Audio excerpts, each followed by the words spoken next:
अब हम ले रहे हैं यहां पर reaction due to alpha H. ये लो भाई, ये बड़ी ही इंपॉर्टेंट रिएक्शन है, फोर्थ कैटेगरी की रिएक्शन की reaction due to alpha H. Alpha H है यदि किसी कार्बोनिल कंपाउंड में, तो उसकी वजह से कौन सी रिएक्शंस हो सकती हैं वो हम लोग लेने वाले हैं, है ना।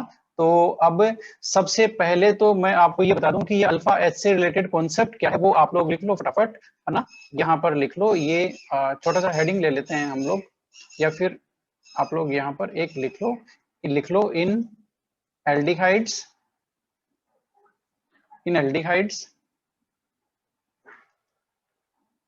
और कीटोन्स, इन एल्डिहाइड्स और कीटोन्स द अल्फा एच या हाइड्रोजन एट अल्फा कार्बन, लिख लो H atom at alpha carbon shows acidic nature. ये लो भाई, ये बड़ा ही इंपॉर्टेंट पॉइंट है कि ये जो अल्फा कार्बन होता है उसकी नेचर कैसी होती है, एसिडिक होती है। ठीक है, तो ये एसिडिक नेचर क्यों होती है इसका हम लोग रीजन देखने वाले हैं, है ना। और इसी की वजह से बहुत सारी रिएक्शंस ये देते हैं, कौन, एल्डिहाइड और कीटोन्स काफी सारी रिएक्शन देते हैं इसी की वजह से, है ना, एसिडिक नेचर। और आप लोग यहाँ लिख भी सकते हो aldehydes and ketones undergo a number of reaction due to acidic nature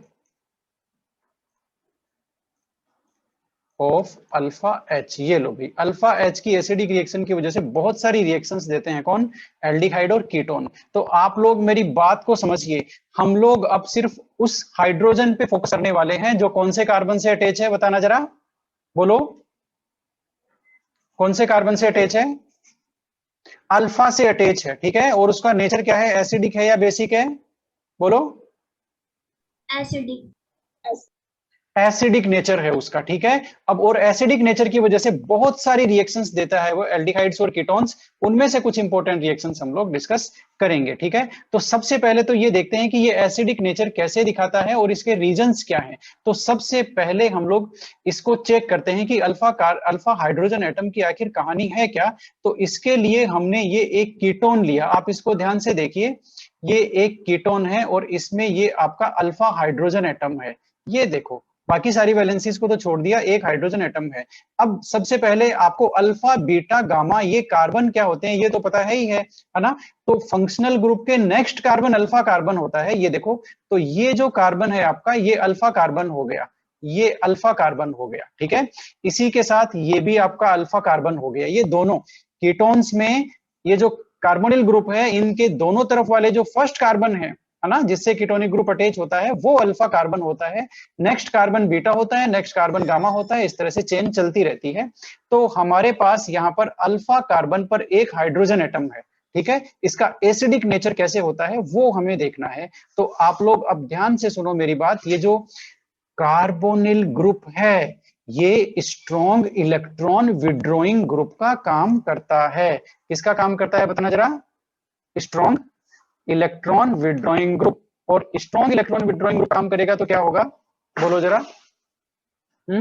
strong electron withdrawing group का काम करेगा तो देखो क्या होगा, ये यहां से इलेक्ट्रॉन खींचेगा, इस कार्बन, ये जो CC बॉन्ड के उधर विड्रॉ होंगे, और ये जो कार्बन है अब इसके पास डेफिशिएंसी हो जाएगी ना, तो ये इधर से खींच लेगा।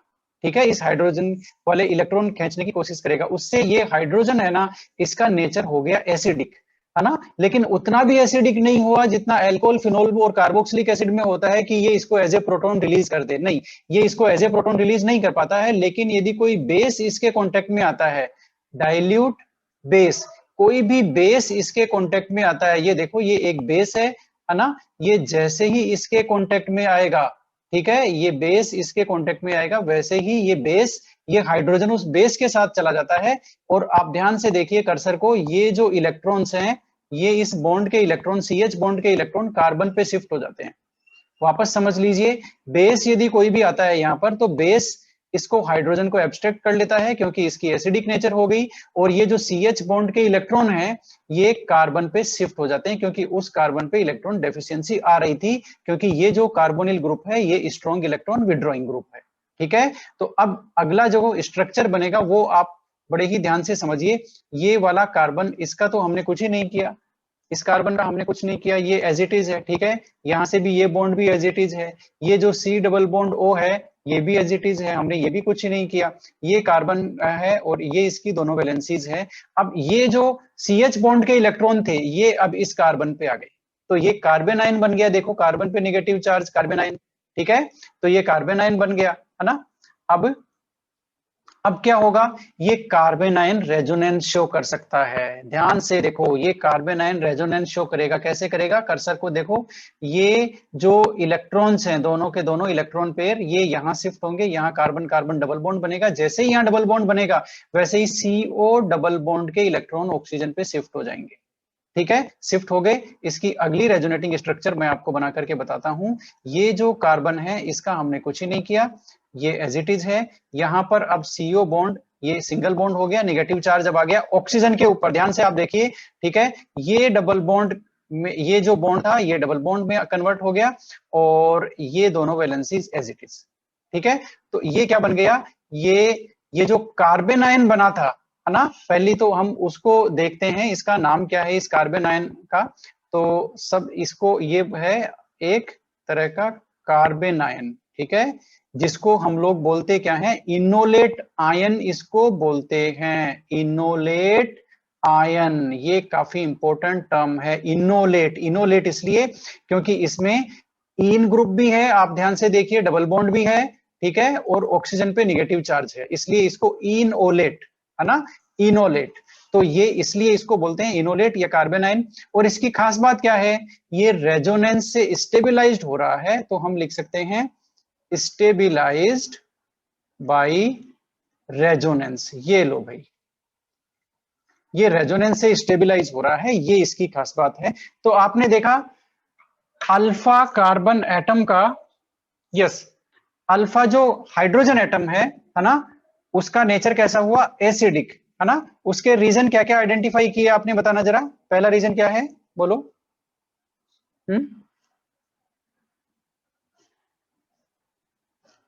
रीजन बताओ भाई, क्या क्या रीजन आपने आइडेंटिफाई किए।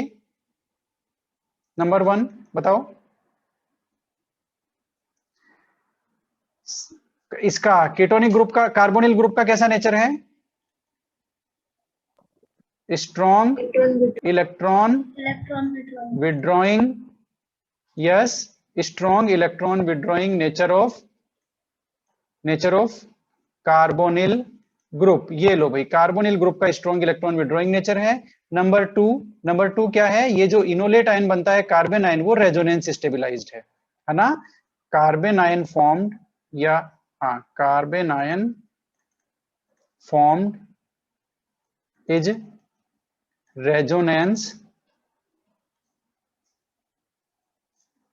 स्टेबिलाइज्ड। ये लो भाई, ये रेजोनेंस स्टेबिलाइज्ड है। ये दो रीजन है जिसकी वजह से alpha H acidic nature show करता है, ध्यान से समझो। और इस अल्फा H की एसिडिक नेचर की वजह से बहुत सारे रिएक्शंस पॉसिबल हैं, है ना। उनमें से एक बहुत इंपॉर्टेंट रिएक्शन को हम लोग पढ़ने जा रहे हैं, ठीक है।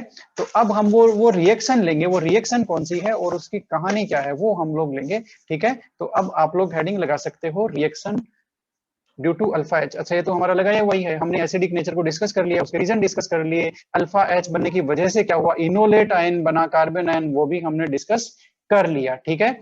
अब जो रिएक्शन है, जो हम लोग देखने वाले हैं, उसमें नंबर वन है एल्डोल कंडेंसेशन। ये काफी फेमस रिएक्शन है और ये नेम रिएक्शन है, एल्डोल कंडेंसेशन। आप लोग हेडिंग लगाइए अच्छा सा बड़ा सा, है ना, चाहे तो फ्रेश पेज में ले लीजिए, एल्डोल कंडेंसेशन। अब एल्डोल कंडेंसेशन क्या है वो मैं आपको बता रहा हूं, ठीक है, और उसके बाद हम लोग सीधा ही आज की क्लास को खत्म कर देंगे, ठीक है। तो एल्डोल कंडेंसेशन क्या होता है आप इसको समझ लीजिए, है ना, ठीक है। तो सबसे पहले तो मैं सीधे ही प्रोडक्ट लिखता हूँ, ठीक है, और फिर उसके बाद में उसका मैकेनिज्म बताऊंगा, है ना। तो ये मैंने लिखा, एक रिएक्शन लिखते हैं एल्डोल कंडेंसेशन, उसका डिस्क्रिप्शन मैं आपको बाद में दूंगा। ये देखो CH3 और ये हमने लिया एक, ये लो भाई, ये हमारा एक ऐसा एल्डिहाइड है जिसके जिसके जिसके पास अल्फा H है, ठीक है, ये है। इसके 2 मॉलिक्यूल रिएक्शन करते हैं। कितने मॉलिक्यूल रिएक्शन करते हैं आपस में? 2 मॉलिक्यूल रिएक्शन करते हैं इसमें, और प्रोडक्ट क्या बनेगा? ये देखो रिएक्शन एल्डोल कंडेंसेशन को कैसे पहचानोगे? Dilute dilute base dilute NaOH, ठीक है, ठीक है। अब इसमें प्रोडक्ट कैसे बनेगा वो मैं लिख देता हूं, बाद में हम इसको समझेंगे, ठीक है। प्रोडक्ट सीधा ही ये बनेगा इसमें CHO H CH2 CH3 और ये बन गया यहाँ पर OH, ठीक है। ये प्रोडक्ट बन गया। अब इसको बोलते क्या है वो मैं बता देता हूं। ये अल्फा कार्बन है ना, और ये क्या है बताना जरा, कौन सा कार्बन है बोलो? बीटा। तो बीटा पे क्या है? OH ग्रुप है क्या बीटा पे, है ना। और ये ओवरऑल फंक्शनल ग्रुप क्या है इसमें? दूसरा functional group, main functional group क्या है बताना जरा, बोलो। इस कंपाउंड में जो बना है उसमें मेन फंक्शनल ग्रुप क्या है बताओ? ये है ना, ये रहा, ये क्या है? एल्डिहाइड। और बीटा कार्बन पे क्या है? OH। बीटा कार्बन पे हाइड्रोक्सी ग्रुप है, ठीक है। हाँ, बीटा कार्बन पे हाइड्रोक्सी ग्रुप है, मेन फंक्शनल ग्रुप एल्डिहाइड है, ठीक है। तो इसका नाम क्या हो गया? इसका नाम हो गया beta hydroxy aldehyde. Beta hydroxy aldehyde इसका नाम हो गया, ठीक है। अब और क्या हम कर सकते हैं? और इसको यदि गर्म करते हैं, हीटिंग करते हैं इसकी, तो एक तो OH ये, और ये जो अल्फा है ना, अल्फा कार्बन, यहां से एक हाइड्रोजन, ठीक है, अल्फा कार्बन से एक हाइड्रोजन, ये हो जाएगा माइनस, यानी कि H2O बाहर निकल जाएगा, डिहाइड्रेशन हो जाएगा, ठीक है। डिहाइड्रेशन हो जाएगा इसको गर्म करने से। H2O कहां से निकलेगा? OH तो वो, और अल्फा कार्बन से हाइड्रोजन, ठीक है। तो वहां बन जाएगा डबल बॉन्ड। ध्यान से देखो क्या हो रहा है, ये लो, ये लो, ये CH हो गया, अब एक हाइड्रोजन यहां से चला गया, ये तो ऑलरेडी क्या है, यहाँ पर CH है, ठीक है। तो ये CH और ये हो गया CH3, ठीक है। तो इस तरह से ये जो बन गया, अब ये क्या बना? ये अल्फा और बीटा पे क्या है? अनसेचुरेशन है। अल्फा और बीटा पे डबल बॉन्ड है, इसको बोलते हैं अल्फा और बीटा पे अनसेचुरेशन होना, ठीक है। तो इसका नाम क्या हो गया? Alpha beta unsaturated aldehyde. ये हो गया अल्फा बीटा अनसेचुरेटेड एल्डिहाइड। देख लो भाई, इसमें एल्डिहाइड फंक्शनल ग्रुप है, अल्फा और बीटा पे अनसेचुरेशन है, ये हो गया अल्फा बीटा अनसेचुरेटेड एल्डिहाइड। वो ऊपर बना बीटा हाइड्रोक्सी एल्डिहाइड, क्योंकि बीटा पे हाइड्रोक्सी है और मेन फंक्शनल ग्रुप है एल्डिहाइड, ठीक है। तो ये एक रिएक्शन है। अब इसको ध्यान से सुनो, ध्यान से सुनो। हमने जो कराया है उसमें 2 स्टेप लग रही है ना आपको, ठीक है। तो ये जो यहां तक वाला रिएक्शन है, कहां तक? ये जो हमने लिया एल्डिहाइड, ठीक है। अब अच्छा, इसको एल्डोल क्यों बोलते हैं, एल्डोल कंडेंसेशन क्यों बोलते हैं, उसका रीजन भी बता देता हूं, बड़ा इंटरेस्टिंग है। ये जो कंपाउंड है जहां मैं टिक कर रहा हूं, इसमें कौन कौन से फंक्शनल ग्रुप है बताना जरा, कौन कौन से फंक्शनल ग्रुप है इसमें? Aldehyde alcohol. यस, एल्डिहाइड और एल्कोहल। तो ध्यान से सुनो, एल्डिहाइड का ALD और एल्कोहल का OL क्या बन गया? एल्डोल।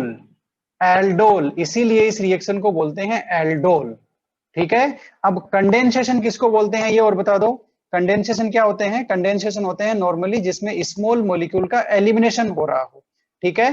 तो यहां पर एक चीज ध्यान से सुनो, ध्यान से सुनो, वो ये है कि एल्डिहाइड, एल्डिहाइड का कन्वर्जन किसमें हो रहा है? एल्डोल में, ठीक है।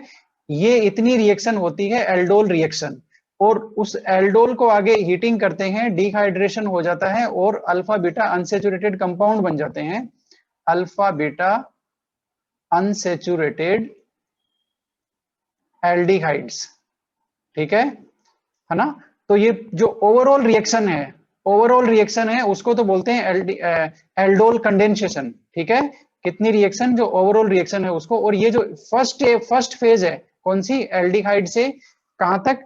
एल्डोल बनने तक, उसको बोलते हैं एल्डोल, एल्डोल रिएक्शन। ये एल्डोल रिएक्शन है। और ये जो ओवरऑल है, ठीक है, कहां तक, कंडेंसेशन होने के बाद तक, यानी कि डिहाइड्रेशन तक, सेकंड फेज तक, वो है एल्डोल कंडेंसेशन। तो ये लो भाई, आज के लिए हम इतना ही करेंगे और इसकी रिएक्शन हम करेंगे कल। अब सुन लो हमने किया क्या है ना, ये प्रोडक्ट कैसे बना है ये मैं कल बताऊंगा, ठीक है। तो एल्डोल का प्रोडक्ट कैसे बनता है ये आप इसको लिख लेना, ठीक है, कॉपी के अंदर। और प्रोडक्ट कैसे बनेगा उसकी बात हम करेंगे कल। अभी हमने क्या डिस्कशन किया है लास्ट में, वो काफी ज्यादा इंपॉर्टेंट है। हम लोग फोर्थ टाइप की रिएक्शन ले रहे हैं, that is reaction due to alpha H. तो यहाँ पर सबसे हम पहले हमने ये पहचाना कि अल्फा एच रिएक्शन क्यों देता है। तो अल्फा एच रिएक्शन इसलिए देता है क्योंकि इसका नेचर होता है एसिडिक। फिर हमने देखा इसका नेचर एसिडिक क्यों होता है, क्योंकि कार्बोनिल ग्रुप वो स्ट्रॉन्ग इलेक्ट्रॉन विड्रॉइंग का काम करता है, इसलिए अल्फा कार्बन से जो अटैच्ड होते हैं हाइड्रोजन, उनका नेचर एसिडिक हो जाता है। और ये जो बनने वाला कार्बन आयन है वो भी रेजोनेंस स्टेबलाइज्ड होता है, इसलिए इसलिए ये जो अल्फा एच है वो इजीली एब्स्ट्रैक्ट हो जाता है, किससे, बेस से। बेस इसको एब्स्ट्रैक्ट कर लेता है ना, और विड्रॉ कर लेता है एज ए प्रोटॉन। और वो जो इलेक्ट्रॉन है वो कार्बन पे शिफ्ट हो जाते हैं, इसलिए कार्बन आयन बनता है और रेजोनेंस शो करके वो इनोलेट मतलब रेजोनेंस शो करता है, इसलिए ये रेजोनेंस से स्टेबलाइज्ड होता है, इसको इनोलेट आयन भी बोलते हैं, ठीक है। अब जो रिएक्शन है वो है एल्डोल कंडेंसेशन। कंडेंसेशन यानी कि कंडेंसेशन किसको बोलते हैं, ऐसी रिएक्शंस जिनमें जिनमें स्मॉल मॉलिक्यूल का एलिमिनेशन हो रहा हो, दो मॉलिक्यूल ऐड हो रहे हो और स्मॉल मॉलिक्यूल का एलिमिनेशन हो रहा हो, ठीक है, तो उसको बोलते हैं कंडेंसेशन। तो जो इसका फर्स्ट फेज है, फर्स्ट फेज का मतलब फॉर्मेशन ऑफ एल्डोल, यदि वहीं तक करते हैं तो उसको बोलते हैं एल्डोल रिएक्शन, ठीक है। और यदि पूरा आगे लेके जाते हैं, एल्डोल बनने के बाद में उसको हीटिंग भी करते हैं, हीटिंग करने से डिहाइड्रेशन होकर के अल्फा बीटा अनसैचुरेटेड एल्डिहाइड बन जाता है, वहां तक इसको बोलते हैं एल्डोल कंडेंसेशन। तो पूरी रिएक्शन को बोलते हैं एल्डोल कंडेंसेशन, जिसमें प्रोडक्ट है अल्फा बीटा अनसैचुरेटेड एल्डिहाइड्स, ठीक है। और यदि हम लोग केवल बेस से रिएक्शन कराएं, केवल एल्डोल बनाएं, aldol means beta hydroxy aldehyde, beta पे हाइड्रोक्सी ग्रुप है, एल्डिहाइड, ऐसे एल्डिहाइड जिनमें बीटा कार्बन पे हाइड्रोक्सी ग्रुप है उनको बोलते हैं बीटा हाइड्रोक्सी एल्डिहाइड।